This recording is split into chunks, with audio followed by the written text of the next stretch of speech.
Hi everyone, I'm back again with another video, this time of the TicWatch Pro 5 Enduro.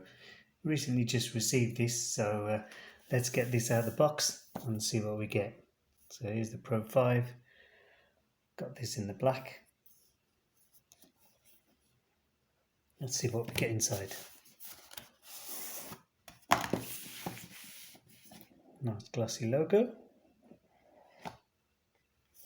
And here we have it.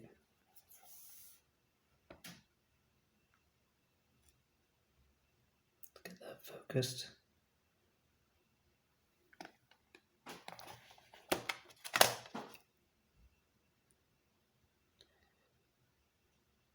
A little bit of plastic cover in there on the glass. The different buttons. Nice soft flexible feel to the strap with the various sensors at the back. Again, ribbed strap. So there's the watch.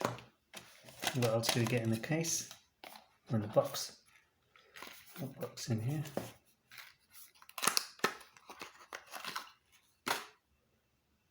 Charging cable, proprietary magnetic one, I assume. Let's see. Yeah, magnetic charger, USB-A port. What's in here? It's like user manuals, safety guide, user guide. Well, there we go. Okay, that's it. That's the TicWatch Pro 5 Enduro. I'll now get this set up and put another video on shortly once it's connected. Thanks for watching.